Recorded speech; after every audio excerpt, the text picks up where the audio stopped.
Assalamualaikum warahmatullahi wabarakatuh. Innal hamdalillah nahmaduhu wa nasta'inuhu wa nastaghfiruh wa na'udzu billahi min shururi anfusina wa sayyiati a'malina. Man yahdihillahu fala mudhillalah wa man yudlil fala hadiyalah. Asyhadu an la ilaha illallah wahdahu la syarika lah wa asyhadu anna Muhammadan abduhu wa rasuluh. Ya ayyuhalladzina amanu taqullaha haqqa tuqatih wa la tamutunna illa wa antum muslimun. Ya ayyuhan nasu taqu rabbakumul ladzi khalaqakum min nafsin wahidah wa khalaqa minha zawjaha وبث منهما رجالا كثيرا ونساء واتقوا الله الذي تساءلون به والأرحام إن الله كان عليكم رقيبا. يا أيها الذين آمنوا اتقوا الله وقولوا قولا سديدا يصلح لكم أعمالكم ويغفر لكم ذنوبكم ومن يطع الله ورسوله فقد فاز فوزا عظيما. أما بعد فإن أصدق الحديث كتاب الله وخير الهدى هدى محمد صلى الله عليه وعلى آله وسلم وشر الأمور محدثاتها فإن كل محدثة بدعة وكل بدعة ضلالة وكل ضلالة في النار. Jamaah kajian Masjid Muhammadiyah Al-Asr Kota Jombang rahimani Allah wa iyyakum. Alhamdulillah, segala puji hanya milik Allah Subhanahu wa taala, alladzi bi nikmatihi, yang dengan nikmat dan karunia dari Allah Subhanahu wa taala semata tatimmus shalihat, kebaikan-kebaikan menjadi sempurna. Kita lanjutkan kajian kitab Nubdzatun fil aqidatil islamiyah, ringkasan akidah Islam yang disusun oleh Fadilatul Syekh Al-Allamah Muhammad ibn Shalih Al-Utsaimin, ghafarallahu lahu wa liwalidayhi wa lil muslimin. Kitab ini Nubdzatun fil aqidatil islamiyah, ringkasan akidah Islam, keyakinan yang ada dalam Islam, disusun oleh yang mulia Syekh, seorang yang alim, Syekh Muhammad bin Shalih Al-Utsaimin, ghafarallahu lahu, semoga Allah mengampuni dosa beliau, wali walidayhi, dan mengampuni dosa kedua orang tua beliau, walil muslimin, dan mengampuni dosanya seluruh kaum muslimin. Kita masih dalam pembahasan berjamaah tentang al-imanu bil yaumil akhiri, iman kepada hari akhir, yaitu halaman 46 ya. Halaman 46, dan belum selesai tentang penjelasan secara tuntas tentang iman kepada hari akhir. Sekarang beliau mengatakan, qala asy-syekh Muhammad ibn Shalih Al-Utsaimin, wal ba'tsu, dan al-ba'tsu, kebangkitan, yaitu dibangkitkannya manusia dari kubur-kubur mereka, adalah hakun tsabitun, perkara hak, kebenaran, tsabitun, yang telah tetap, yang telah valid, datangnya dari Al-Quran dan Sunnah. Dalla alaihil kitabu was sunnatu, yang mana tentang kebangkitan ini perihalnya, urusannya ditunjukkan oleh Al-Quran dan Sunnah. Jadi kalau kita ingin mencari dalil tentang adanya hari berbangkit, maka baca Al-Quran dan baca As-Sunnah, hadis-hadis Nabi SAW. Wa ijma'ul muslimin, dan ini sudah menjadi ijma', kesepakatan, konsensus yang disepakati oleh seluruh kaum muslimin. Jadi semua kaum muslimin, ulama-ulamanya tentunya, dari satu generasi ke generasi sampai generasi kita sekarang ini semuanya ijma, sepakat, telah mengeluarkan konsensus yang mana mereka mengatakan bahwa akan ada nanti hari berbangkit di mana manusia dibangkitkan setelah ditiupnya sangkakala yang kedua, karena tiupan pertama hancurnya seluruh alam semesta, terjadinya al-qiyamah al-kubra, kiamat yang besar. Maka an-nafkhah ats-tsaniyah, tiupan yang kedua, disitulah dibangkitkan kembali seluruh makhluk. Dan makhluk pertama, manusia pertama yang dibangkitkan oleh Allah Subhanahu wa taala adalah Nabiyuna Muhammadun sallallahu alaihi wasallam. Bumi merekah, bumi terbuka, dan keluarlah Nabi sallallahu alaihi wasallam hidup kembali di atas bumi. Beliau yang pertama kali dihidupkan oleh Allah Subhanahu wa taala dari kalangan manusia. Mana dalilnya? Dalam Al-Qur'an, qala Allah taala, Allah yang Maha Tinggi berfirman dalam surah Al-Mu'minun ayat 15 dan 16. Kata Allah Subhanahu wa taala, "Tsumma innakum ba'da dzalika lamayyitun. Tsumma innakum yaumal qiyamati tub'atsun." Kata Allah, "Tsumma," kemudian, "innakum," sesungguhnya kalian semuanya, ba'da dzalika, sesudah terjadinya kejadian itu, lamayyitun, kalian semuanya akan mati. Jadi kalau sudah terjadi kiamat, semua manusia mati.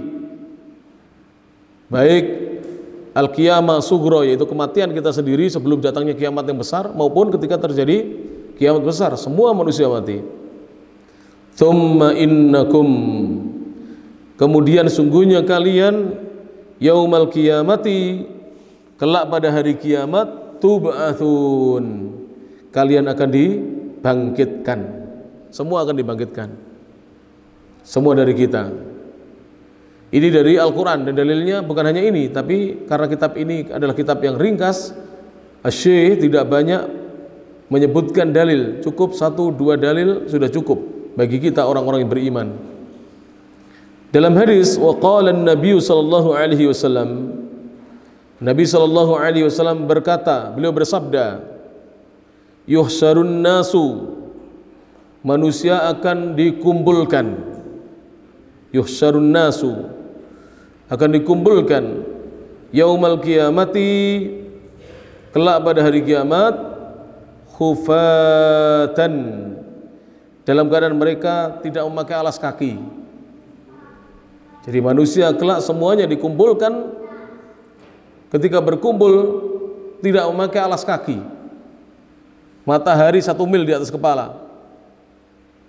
Manusia ada yang tenggelam disebabkan keringatnya, ada yang keringatnya sampai ke wajahnya, ke mulutnya, ada yang sampai ke lehernya, ada yang keringatnya sampai ke dadanya, ada yang di bawah itu. Maka ketika itu mereka dikumpulkan dalam keadaan tidak memakai alas kaki, uratan, dalam keadaan semuanya telanjang, uratan, telanjang, tidak memakai pakaian sehelai benang pun. Tapi mereka tidak akan saling melihat, karena keadaan ketika itu lebih berat dibandingkan urusan melihat aurat. Panjenengan bisa lihatlah kejadian-kejadian di negeri kita atau di negeri yang lainnya, bencana-bencana alam itu. Kalau sudah terjadi bencana, semuanya menyelamatkan diri walaupun keluar dari kamar mandi lupa belum menutup auratnya, karena ingin selamat. Kemarin saya lihat para jemaah di sebuah potongan video yang dikirim ikhwan-ikhwan kita ketika ada banjir di sebuah kota di negeri kita. Itu ada seorang nenek-nenek sampai yang memvideo itu khawatir nenek-nenek itu jatuh oleh orang yang di bawahnya itu dinaikkan ke atas genting, ke atas plafon, ke atas atap untuk diselamatkan, karena airnya sudah sampai mendekati genting atap. Alhamdulillah tidak jatuh, karena dari atas juga ditarik syukran turun. Selamatkan. Itu kalau sudah terjadi seperti itu para jemaah, itu sudah tidak mikir tentang aurat, pakai pakaian atau tidak, semuanya mengurusi urusan yang berat, menghadapi satu urusan yang berat. Ghurlan, dan dikumpulkan tanpa berkhitan. Jadi ghurlan itu tidak dalam keadaan berkhitan, seperti bayi yang baru dilahirkan dari perut ibunya. Muttafaqun alaih. Hadisnya diriwayatkan oleh Imam Al-Bukhari dan Imam Muslim. Bisa dilihat di sini dikatakan di kitab ini walafdzu li muslimin. Lafaz di sini lafaznya hadis Imam Muslim dalam Kitabul Jannati wa sifati naimiha wa ahliha. Ada dalam kitab Al-Jannah tentang surga, wa sifati naimiha, dan sifat ciri-ciri kenikmatan yang ada di dalamnya, wa ahliha, dan juga bagaimana penduduk surga, ciri-cirinya bagaimana. Babu fana'id dunya, terdapat dalam bab tentang rusaknya dunia, fananya dunia. Rakam hadis nomor at-tasi' wal khamsuna wa thamanu mi'ati wal alfan, 2859. Wa akhrajahu al-Bukhari, dan dari sini juga dikeluarkan oleh Imam Al-Bukhari, diriwayatkan Imam Bukhari dalam Kitabur Riqaq, babu kaifa al-hasyr, itu bab bagaimana manusia akan dikumpulkan, bagaimana ketika manusia itu dikumpulkan kejadiannya. Rakam as-sabi' wal ishruna wal khamsat wal khamsumi'ah wa sittatu alaf, 6527. Jadi nanti para jamaah, manusia itu ketika dikumpulkan pada hari kiamat bagaimana? Khufatan, tidak bersandal, tidak beralasan kaki, uratan, telanjang, tidak berpakaian, ghurlan, tidak berkhitan. Ini kejadian yang nanti akan terjadi. Ini ketika mereka dibangkitkan dari kubur-kubur mereka. Dan yang pertama kali dibangkitkan adalah siapa? Rasulullah Muhammad SAW. Dan nanti yang pertama kali mengetuk pintu surga dan masuk ke dalamnya adalah Nabi Muhammad SAW. Kemudian disusul dengan umatnya beliau SAW. Kemudian Syekh berkata rahimahullah ta'ala, wa qala asy-Syekh Muhammad bin Shalih Al-Utsaimin, wa ajma'al muslimun, maka kaum muslimin berijma', bersepakat, ala thubutihi, atas tetapnya perkara ini, bahwasanya iman kepada hari akhir ini adalah keimanan yang sudah tetap, wajib diimani. Tidak boleh seorang hamba dia mengingkari adanya hari akhir. Hari akhir itu hari kiamat ya para jemaah ya, hari kiamat. Dikatakan akhir karena setelah itu tidak ada lagi dunia, sudah habis dunia ini. Yang tersisa adalah hari kiamat, itu hari akhir itu. Dan setelah itu adalah hal-hal yang menyertai kiamat. Sampai nanti manusia bermuara, apakah dia menjadi ahlul jannah, menjadi penduduk surga, atau na'udzubillahi min dzalik dia menjadi ahlun nar, penduduk neraka. Kalau sudah itu sudah selesai, maka mereka abadi di dalam surga dan abadi dalam neraka, na'udzubillahi min dzalik. Wa huwa muqtadul hikmati, dan hal tersebut merupakan konsekuensi dari hikmah.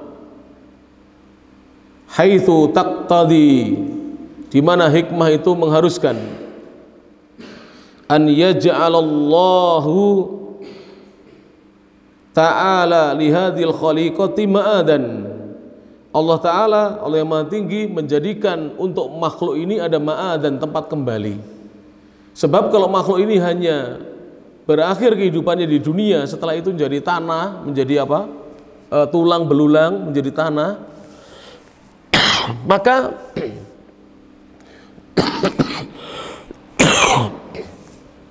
hikmah Allah berarti tidak berjalan. Orang yang baik yang selama hidupnya di dunia belum mendapatkan balasan atas kebaikannya, seperti sia-sia berbuat baik. Orang yang buruk yang selama hidupnya di dunia berbuat keburukan, enak dia melakukan keburukan, tidak mendapatkan balasan. Jadi adanya hari akhir ini adalah hikmah. Ada hikmah yang besar yang Allah Subhanahu wa taala kehendaki kepada hambanya, yaitu dibalasnya seluruh amal perbuatan manusia dengan seadil-adilnya. Kalau di dunia ini hukum bisa dibeli, para jemaah ya. Hukum bisa dibeli, jaksa bisa disuap, hakim menerima pemberian, dan seterusnya. Bisa mendatangkan pengacara yang bisa dibayar dengan miliaran untuk menggagalkan hukuman yang akan menimpa seseorang. Tapi di akhirat tidak bisa. Di akhirat tidak bisa. Saksi yang bersaksi bukan lagi lisan. Yang bersaksi adalah apa? Tangan dan kaki manusia. Buminya Allah ini akan menjadi saksi nanti. Sholatnya kita jadi saksi semuanya. Karena lisan manusia itu banyak bohongnya. Maka tangan akan berbicara, kaki akan berbicara, bumi Allah Subhanahu wa taala yang menjadi saksi ini juga akan berbicara. Panjenengan pada saat ini sholat di sini, kemudian ikut taklim, pelajaran, kemudian setelah itu sholat Isya, ini Masjid Muhammadiyah Al-Azhar ini akan menjadi saksi akan kebaikan-kebaikan kita, amal soleh kita menjadi saksi pada jemaah. Kalau kita meninggal ini menjadi saksi semuanya ini nanti kelak pada hari kiamat. Jadi tanah yang kita pijak di masjid ini yang kita gunakan untuk sholat ini menjadi saksi pada hari kiamat nanti kelak. Taib, yujazihim, Allah memberikan balasan kepada mereka fihi, di hari tersebut, ala ma syara'ahu, memberi balasan atas apa yang Allah telah syariatkan lahum untuk mereka, fima ba'atsa bihi rusulahu, sebagaimana Allah mengutus dengannya rusul-rusulnya. Jadi Allah mengutus para utusannya itu untuk menyampaikan apa? Menyampaikan kepada umatnya bahwa nanti ada hari akhir, hari kiamat, ada hari berbangkit, agar kita percaya. Dan subhanallah para jamaah ya, kalau kita percaya hari akhir itu, hidup kita ini lebih baik daripada mereka-mereka yang tidak percaya dengan hari akhir. Kenapa lebih baik? Minimal kita tidak berbuat maksiat. Seandainya ini, andaikan perbuatan maksiat di dunia ini tidak ada balasan di akhirat. Di dunia ini sudah ada balasan bagi perbuatan maksiat. Coba, orang yang mabuk apa balasannya? Otaknya berkurang hafalannya, jantungnya kena, paru-parunya gosong, ginjalnya kena ya, lambungnya kena. Memabuk, coba tanya dokter. Di sini ada yang dokter mboten? Mboten yang jadi dokter atau perawat? Saya pernah dapat cerita dari dokter. Ustadz, minuman keras itu khamr itu bukan hanya merusak otak, bukan hanya yukhamir, tapi merusak organ itu. Orang yang suka mabuk itu perutnya membesar biasanya. Kalau dia tidak membesar perutnya, badannya kurus, kebalikannya.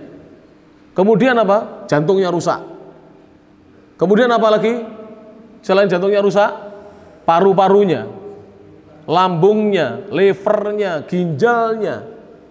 Ada sebagian jamaah kita ini baru tobat dari minum minuman keras, utamanya usianya sudah mendekati 60. Saya tahu, datang ke rumah saya Pak, tobat dari minum, sekarang sudah tidak mabuk lagi, bahkan sudah tidak merokok lagi, alhamdulillah. Dulunya diawali dari merokok, kemudian mabuk, minum keras, ngepil dan seterusnya. Itu katanya penyakit itu komplikasi dia derita. Setelah dia tobat, alhamdulillah berangsur-angsur membaik sekarang. Datang ke masjid, ikut ngaji, masya Allah. Nikmat dari Allah Subhanahu wa taala yang diberikan pada hamba-hambanya yang beriman. Jadi keimanan kepada hari akhir ini akan membuat orang itu menjadi baik, Pak. Seorang suami misalnya, bapak-bapak misalnya, mau kasar dengan istri, takut nanti hari kiamat bagaimana pertanggungjawaban saya. Seharusnya saya memuliakan istri saya, berlemah lembut kepada mereka, memberi nafkah mereka, menjaga mereka, tapi justru saya dalam hidup ini sering menyakiti mereka, berkata-kata kotor kepada mereka, membentak-bentak mereka. Kita takut. Ibu-ibu juga demikian. Kalau misalnya sering tidak taat kepada Allah, kemudian sering tidak taat kepada suaminya, takut. Bagaimana nanti pertanggungjawaban saya? Allah memerintahkan kepada saya untuk saya taat kepada suami dalam kebaikan, tapi justru saya sering membantah suami saya. Maka akan menjadi baik. Anak-anak pun demikian, masyarakat demikian. Masyarakat yang keimanannya kepada hari akhir ini baik, masyarakat itu kan baik, Pak. Tapi masyarakat yang tidak paham keimanan pada hari akhir, rusak masyarakat itu. Pemabuk, penjudi, meminum, apalagi ya, peminum pemabuk ya, pezina, pokoknya molimo, perampok, pencopet, naudzubillah min dzalik. Karena tidak ada keimanan kepada hari akhir.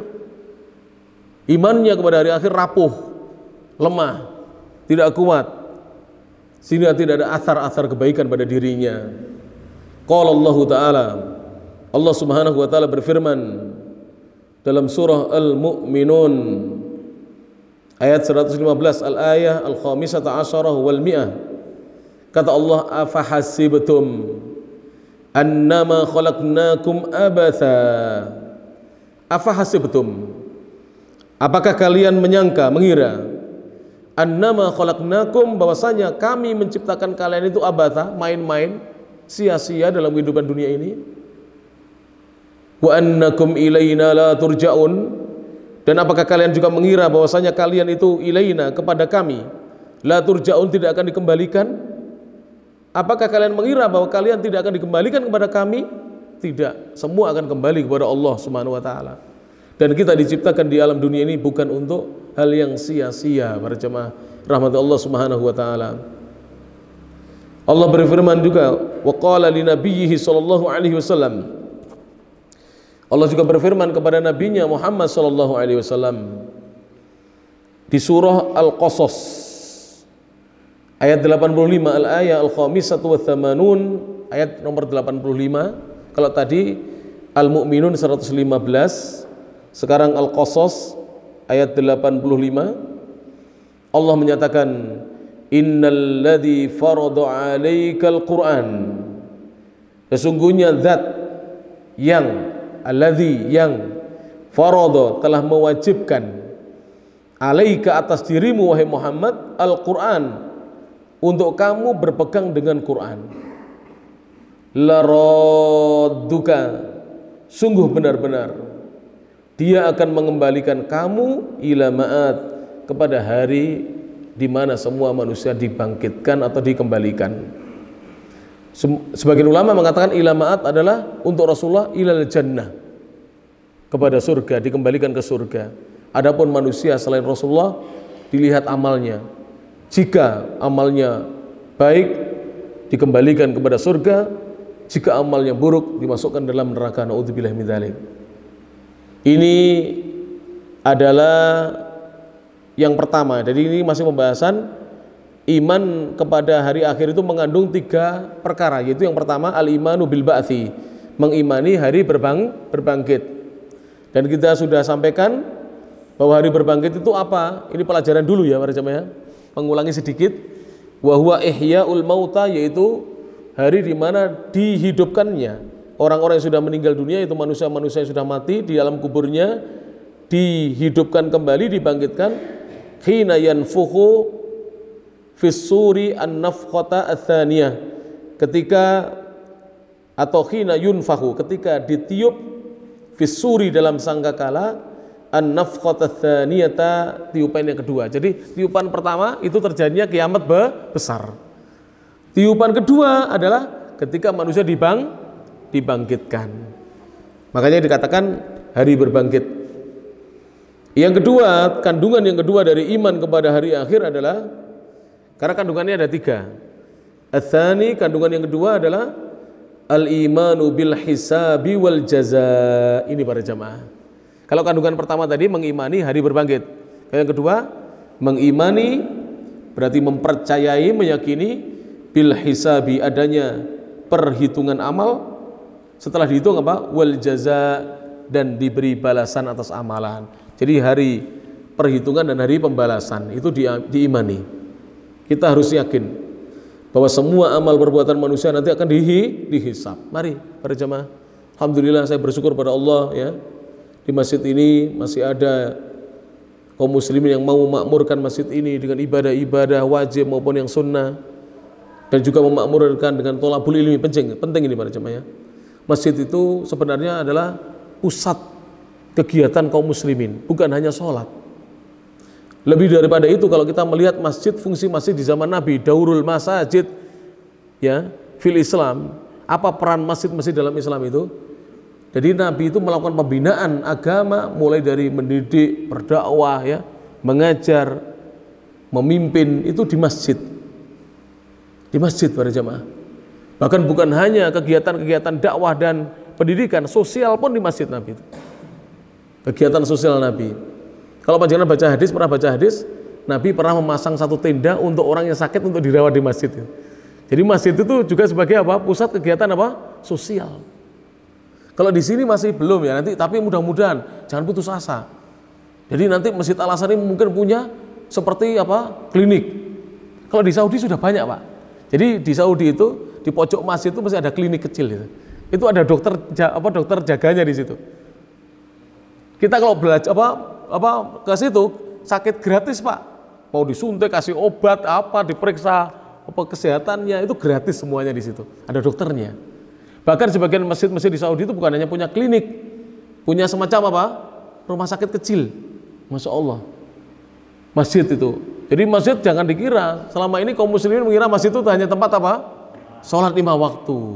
Ini pemahaman yang masih sangat-sangat dangkal, kurang luas pemahamannya. Masjid adalah tempat pendidikan, dakwah, sosial, macam-macam di masjid. Bahkan di zaman itu orang-orang Habasyi latihan perangnya di mana? Di masjid, coba. Jadi masjid itu boleh untuk latihan perang itu. Untuk berlatih, mengatur strategi di masjid. Pusat dari segala sesuatu. Itu peran masjid dalam Islam. Tapi kita tidak sedang membahas itu, hanya saya singgung saja supaya kita tahu perannya masjid itu besar dalam Islam. Jadi unsur yang kedua adalah mengimani bil hisabi, perhitungan amal, wal jazai, dan balasan atas amal. Yuhasabul abdu, seorang hamba akan dihisab, dihitung ala amalihi, sesuai dengan amalnya. Jadi amalnya dihitung dan tidak ada yang luput dari catatan malaikat Allah. Mohon maaf ya, karena kalau di dunia ini orang mencatat kesalahan orang itu bisa luput itu. Pas yang nyatat ngantuk, ya bisa tidak tercatat kesalahan kita. Tapi kalau malaikat tidak. Semua perbuatan kita yang baik dicatat, yang buruk juga dicatat. Tidak ada yang terlewat.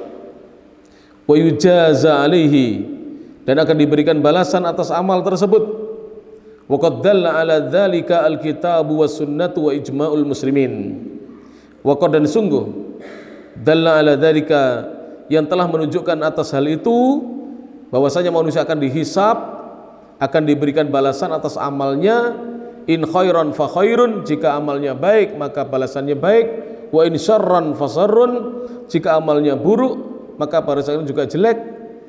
Maka ini ditunjukkan oleh Alkitabu, Al-Quran, was sunnatu, dan sunnah, wa ijma'ul muslimin, dan ijma' kesepakatan kaum muslimin.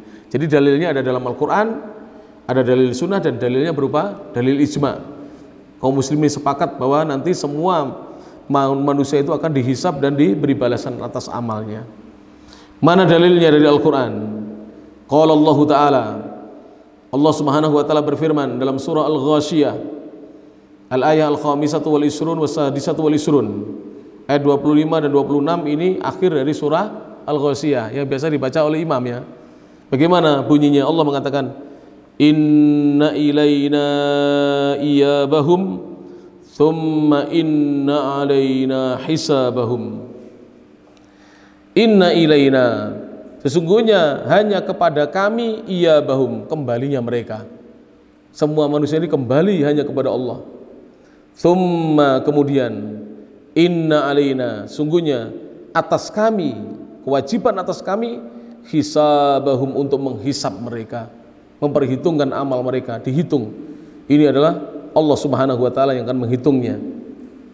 Jadi catatan malaikat itu tidak ada yang luput sedikit pun para jemaah. Walaupun sekecil apapun amalan kita, tidak akan ada yang luput dari catatan kitab malaikat. Dan semua akan dihisab oleh Allah Subhanahu wa Ta'ala.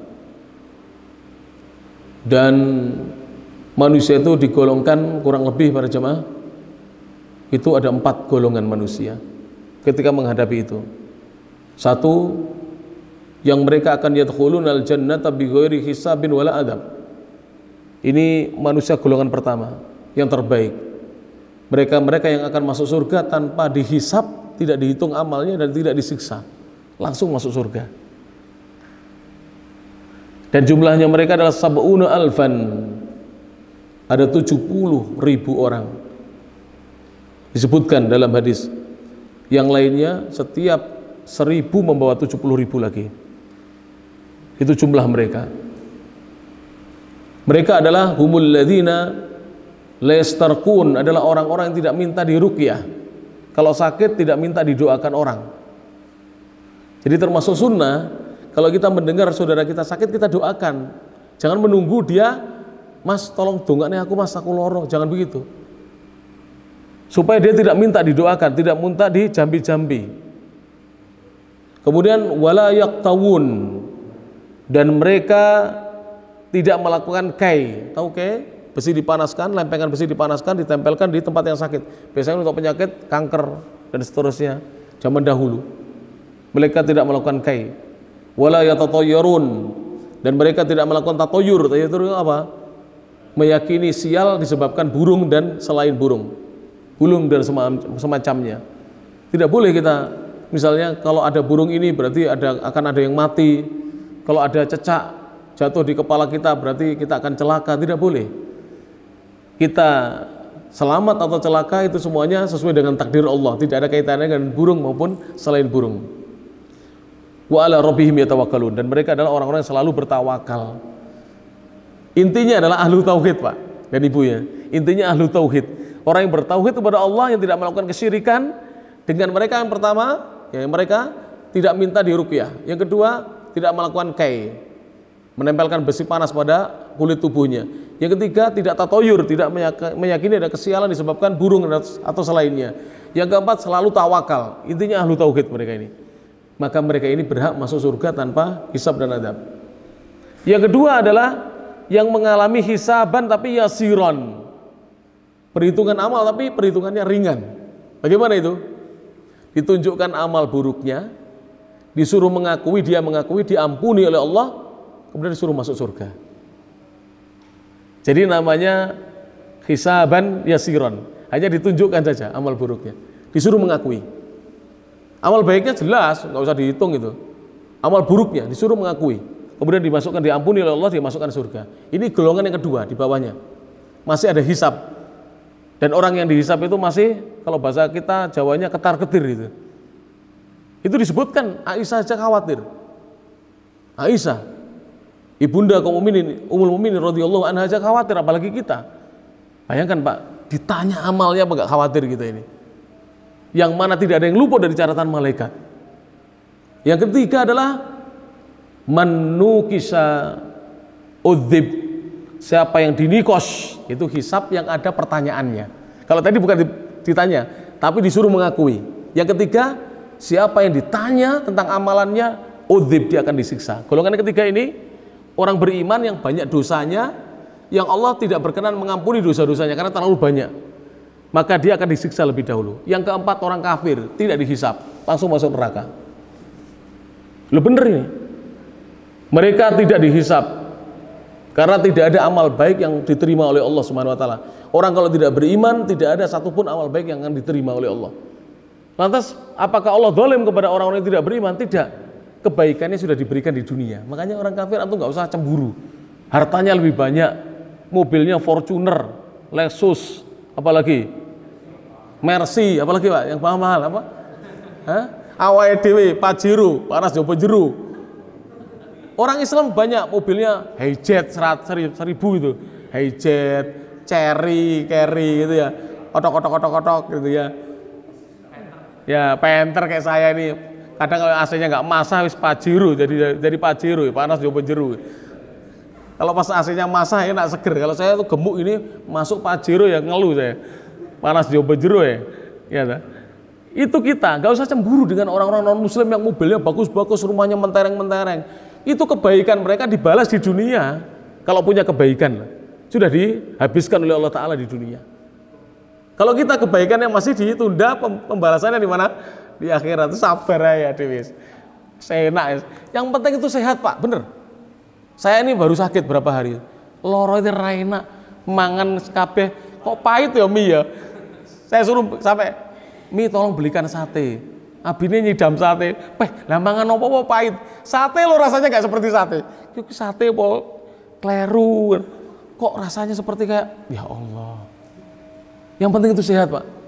Panjenengan punya harta banyak, kalau tidak sehat tuh, ya Allah, penderitaan itu.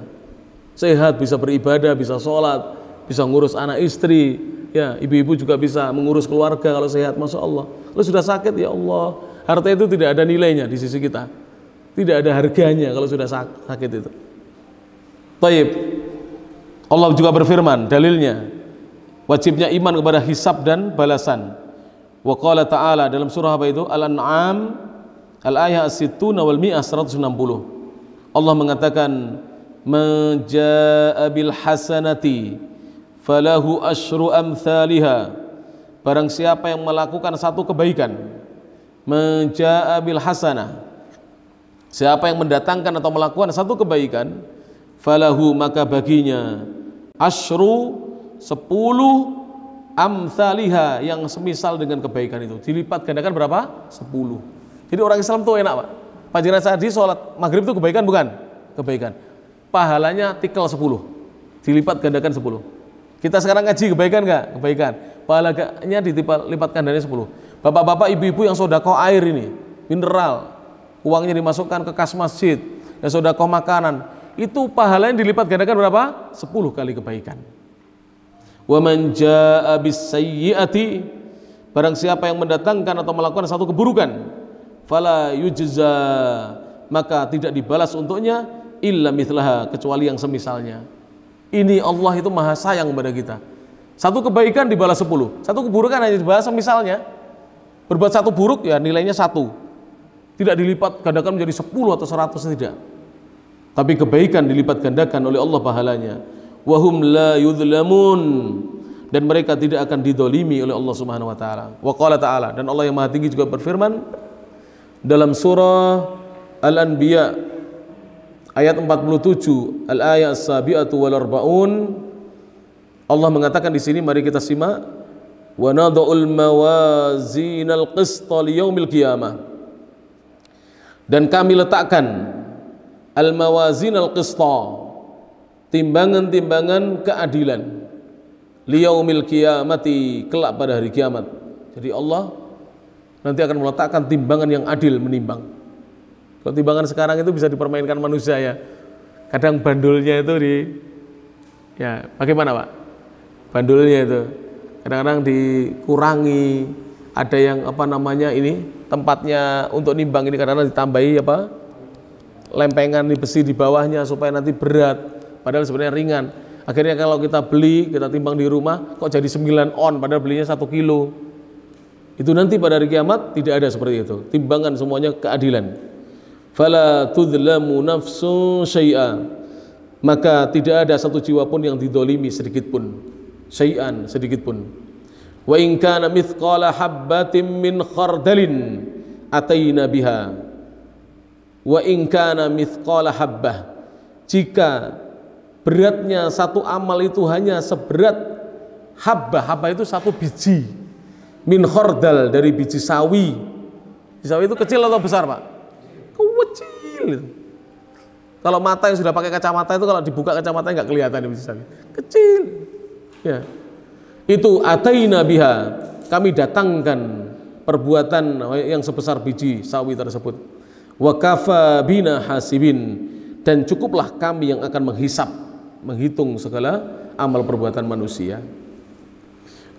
Adapun dalil dari hadis, wa ani bin Umar radhiyallahu anhuma, dari Abdullah bin Umar radhiyallahu anhuma, anna Nabi sallallahu alaihi wasallam qala, beliau bercerita bahwasanya Nabi sallallahu alaihi wasallam bersabda, innallaha yudnil mu'min, sesungguhnya Allah akan mendekatkan seorang mukmin. Innallaha, sesungguhnya Allah, yudni, akan mendekatkan al-mu'mina, seorang mukmin. Setelah didekatkan kepada Allah, fayadau alaihi kanafahu, maka Allah meletakkan atas orang mukmin itu kanafahu, ay sitrahu, penutupnya Allah. Penutupnya Allah diletakkan pada orang beriman itu. Wa yasturuhu, dan Allah menutupi orang beriman itu. Jadi orang beriman itu, perhatikan, ketika disuruh mengakui dosanya itu tidak diperlihatkan. Tidak ada orang tahu ini siapa si fulan, itu nggak ada yang tahu. Ditutupi oleh Allah Subhanahu wa taala. Tapi orang yang tidak beriman itu nanti ditunjukkan. Dia dihadapkan di seluruh baina al-khalaik, di seluruh makhluk. Makhluk menyaksikan, oh si fulan, tahu semuanya. Sekarang kan begitu Pak. Jangan lihat akhir-akhir ini yang di sidang itu, pakai apa? Masker, dibuka itu sama jaksanya itu, supaya orang semuanya tahu. Tapi orang beriman yang berbuat dosa, ditutupi dosanya oleh Allah Subhanahu wa taala. Di dunia ini sudah ditutupi. Di akhirat nanti ditutup oleh Allah dengan satir penutup Allah. Fayaqulu, maka Allah berfirman. Berarti ini hadis apa? Qudsi. Ata'rifu dzanba kadza? Apakah kamu masih mengetahui dosa ini? Disuruh ngakui ini. Ata'rifu dzanba kadza? Kamu masih tahu dosa ini? Fayaqulu na'am. Maka dia menjawab, ya ay Rabbi, wahai Tuhanku, wahai Rabbku, wahai sesembahanku, ya aku mengakui itu dosaku. Hatta hingga idza qarrarahu bidzunubihi, apabila dia telah mengakui seluruh dosa-dosanya yang ditunjukkan oleh Allah, ini dosamu, semua diakui. Wa ra'a annahu qad halak, dan dia memandang bahwasanya dia telah celaka karena banyak dosanya. Ditunjukkan oleh Allah, kamu pernah berbuat dosa ini, akui, diakui. Kamu berbuat dosa ini, akui, diakui. Maka kemudian ketika dia merasa bahwa dia akan binasa, akan celaka, qala, Allah berfirman, qad satartuha alaika fid dunya, sungguh aku telah menutupi dosa-dosa tersebut atas dirimu di dunia. Alhamdulillah, dosa-dosa kita ditutupi oleh Allah Ta'ala di dunia. Wa ana akfiruha laka, dan aku mengampuni dosa-dosa tersebut laka untukmu al yauma, pada hari ini. Jadi subhanallah, orang beriman para jemaah. Ini insya Allah kalau kita ceritakan hadis ini, iman kita bertambah.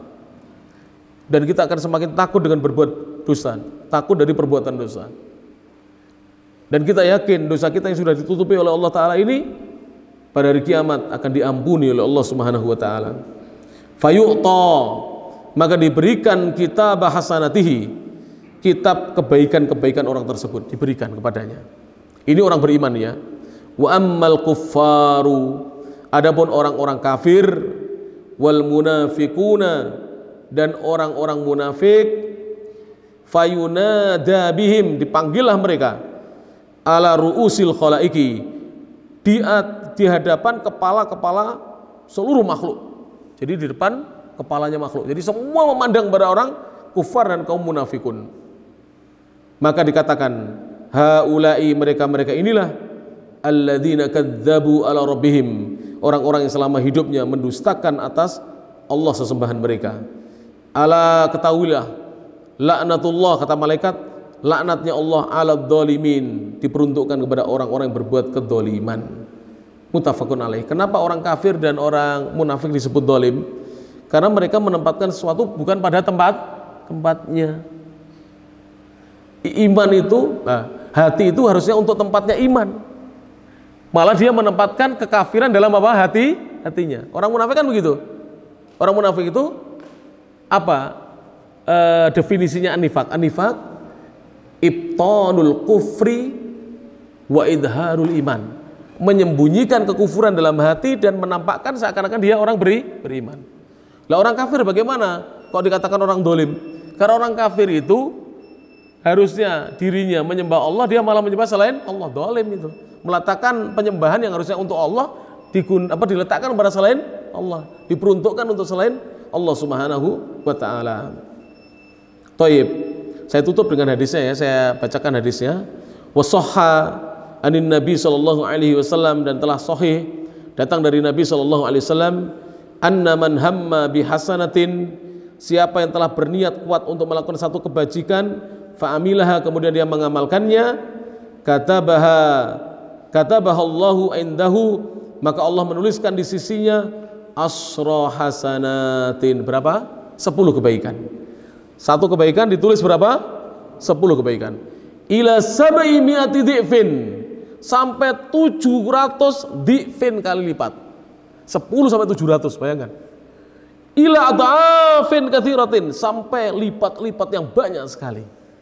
Jadi orang beriman itu kebaikannya, makanya nanti ya, antum kalau pernah baca hadis yang lain, orang beriman itu kebaikannya kadang-kadang seperti tunas yang kecil segini, kecil, kata Rasulullah. Nanti didapatkan itu menjadi pohon yang besar pada hari kiamat. Jadi seakan-akan itu kebaikannya tumbuh, Pak, tumbuh begitu. Ini lihat dalam hadis ini, dilipat gandakan 10 sampai 700, sampai lipat ganda yang banyak sekali. Wa anna man hamma bisayyi'atin, sebaliknya, siapa yang berkehendak untuk berbuat satu keburukan, fa'amilaha, setelah dia berniat dia melakukannya, Katabahallahu sayyi'atan wahidah. Allah hanya menuliskan untuknya satu keburukan saja. Ini bukan berarti kita meremehkan keburukan, tidak. Ini kasih sayang Allah kepada hamba-hambanya yang beriman. Kalau orang beriman itu berbuat satu keburukan, yang ditulis satu. Tapi kalau berbuat satu kebaikan berapa? Minimal berapa, Pak? 10. Maksimalnya tidak terbatas.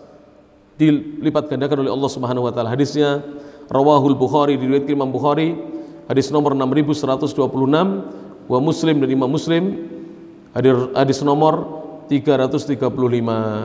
Mudah-mudahan apa yang disampaikan bermanfaat para jamaah, menambah keimanan kita kepada Allah Subhanahu wa taala.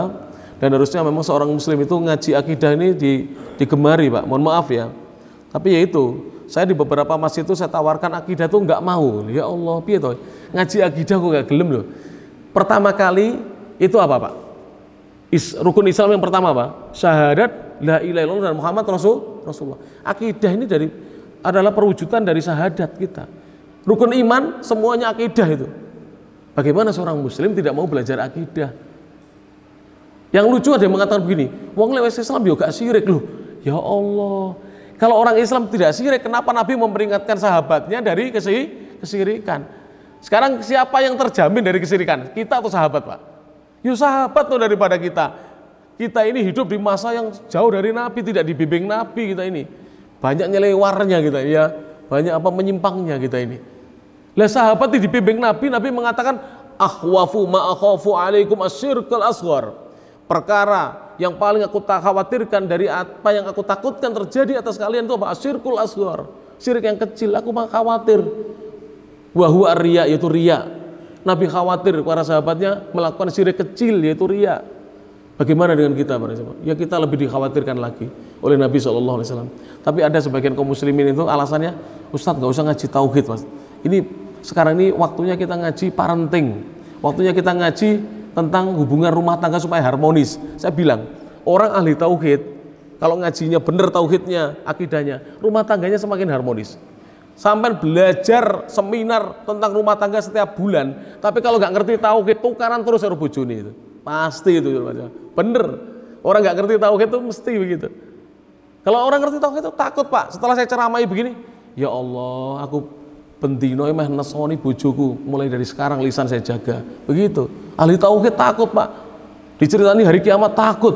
Ibu-ibu juga begitu, ya Allah, nyapa toh bojoku wis sepuh tak seneni terus lek mati piye gitu. Harusnya begitu, berpikir seperti itu. Tapi orang tidak ahli tauhid, Pak, nggak ada gunanya belajar parenting, mendidik anak-anak juga dididik. Kenapa? Nggak ahli tauhid. Belajar tentang apa keharmonisan rumah tangga, bagaimana menciptakan rumah tangga yang bahagia. Ilmu ono, prakteknya orang ono. Kenapa, Pak? Tidak ahli tauhid. Bagaimana rumah tangga mau bahagia? Suami tidak sholat, anak tidak sholat, istri tidak sholat. Bagaimana, Pak, bisa bahagia? Pada syaratnya kebahagiaan itu kalau mendekat kepada siapa? Allah Subhanahu wa taala.